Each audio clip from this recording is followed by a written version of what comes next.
Vous hésitez à utiliser Notion pour la gestion de vos projets d'équipe? Et si ce template de gestion des tâches, projets et sprints créé par Notion était la solution pour centraliser la gestion de vos projets dans un outil unique? Je vais vous présenter la fonction Sprint qui est disponible dans Notion grâce au système accessible dans la bibliothèque de modèles Notion.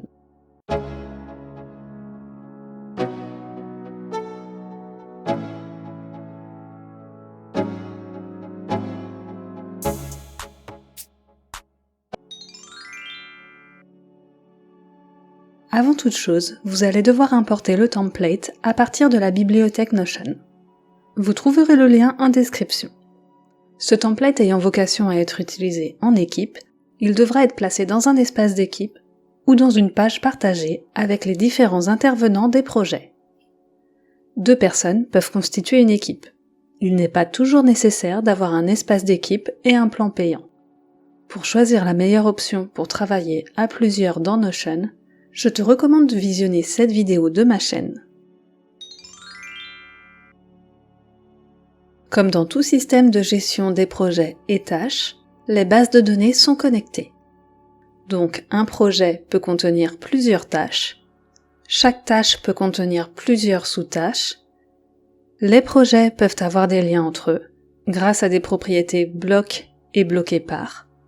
La vue chronologie permet de visualiser les dépendances entre les projets. En avançant dans les tâches, la progression de chaque projet est calculée automatiquement, ce qui permet de suivre facilement l'état d'avancement global.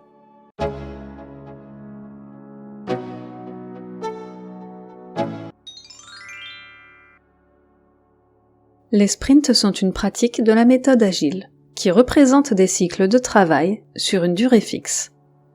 Pendant un sprint, une équipe se concentre sur des tâches spécifiques. Dans ce template Notion, les sprints ont été paramétrés avec une base de données sprint et un tableau des sprints. L'état des sprints a été paramétré pour qu'un seul sprint puisse être défini comme actuel et un seul comme suivant. Pour pouvoir utiliser les sprints, il faudra affecter chaque tâche à un sprint, soit directement dans la base de données tâches, soit dans le tableau des sprints. Ensuite, utilisez le template pour valider chaque tâche terminée.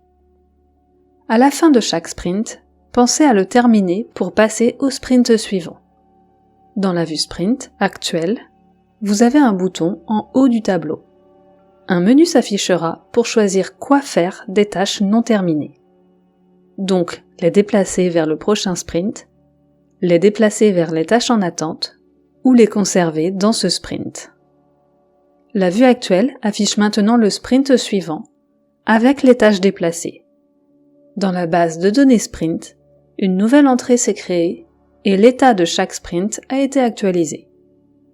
Enfin, il est possible d'automatiser les sprints pour ne pas avoir à les terminer manuellement comme nous venons de le faire.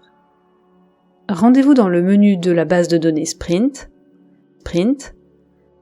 choisissez la durée, le jour de début et l'action à réaliser pour les tâches non terminées. Puis, activez l'automatisation. Tu n'as pas besoin de la fonction Sprint, mais tu souhaites construire ton propre système de gestion des objectifs, projets et tâches dans Notion. Je te montre comment construire ce système dans la vidéo suivante.